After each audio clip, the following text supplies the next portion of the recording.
my coworker. Trained me, then threw a tantrum. When I got promoted. Over her, when I joined the company a year ago, I honestly had no idea what kind of whirlwind I was walking into. At 25, I was still early in my career, fresh from my previous role, where I'd been part of a small, tight-knit team. Moving to a bigger corporate environment was a bit intimidating. The stakes were higher, the expectations sharper, and the politics, though subtle, were definitely there. On my first day, the person assigned to train me was Mara. She was 34, had been with the company almost 6 years, and was well known in the office. People spoke of her with a mix of admiration and wariness. "She's good at her job," I overheard someone say, "but she's got a bit of a temper." When I met her, I didn't see any temper. In fact, she seemed warm, friendly, and surprisingly patient with me as I stumbled through the first week's worth of processes, software systems, and acronyms I'd never heard before. She knew everything: where the files were, who to talk to when something went wrong, and the little shortcuts. That made work bearable. She cracked sarcastic jokes, and we'd occasionally share a laugh over coffee in the break room. I thought, wow, I really lucked out. Not everyone gets a trainer like this. For the next few months, Mara was my go-to person. She didn't just show me how to do my tasks. She gave me advice on how to handle our boss's moods, how to word emails to picky clients, and even which vending machine snacks were worth the money. She'd tell me stories about the old days at the company, the chaos before certain systems were in place, the difficult clients she'd wrangled, the promotions she'd seen others get. It never crossed my mind that this history she was sharing with me might also be a quiet list of things she'd endured without much recognition.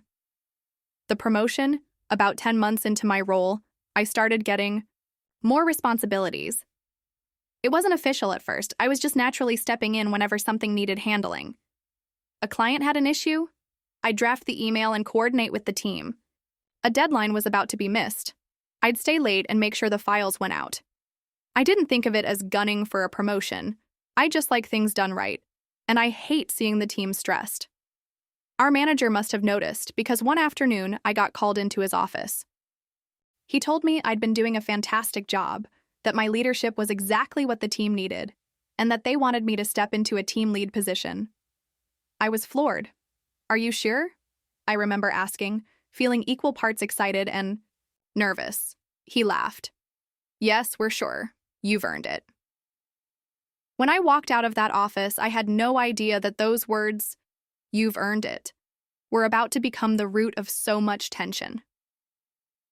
The shift in Mara, the official promotion, announcement went out the next week. Everyone clapped politely in the meeting, and I saw a few genuine smiles. But Mara, well, she clapped too, but it was the slow, minimal kind. I thought maybe I was imagining it, but over the next few days, her behavior changed in ways I couldn't ignore. She started slamming drawers when she walked past my desk. She rolled her eyes in meetings whenever I spoke. She gave me one-word answers where she used to give me paragraphs of guidance. At first, I told myself she was just having a bad week. But when I finally asked her directly if something was wrong, her response was like ice water. "You got promoted over me, of course I'm upset." I was caught off guard. "I didn't make that decision, Mara. Management, yeah, I know," she interrupted, her voice sharp. "But I trained you. I've been here for years. And they choose you?"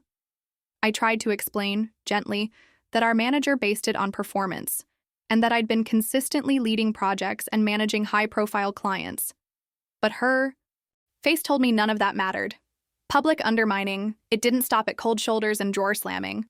In one particularly humiliating moment, Mara literally got up and walked out of a meeting I was leading. No explanation, just gathered her notebook, stood up, and left in front of everyone. Later, I learned she'd been telling people I only got the role because I suck up to management, and that being young and pretty doesn't hurt. This stung more than I expected, especially since I'd defended her before when people complained about her attitude. Now, the office vibe was off. Some coworkers avoided me, others gave me polite but strained smiles. The rumor mill had clearly been working overtime, and my reputation was being quietly rewritten by someone who used to be my ally.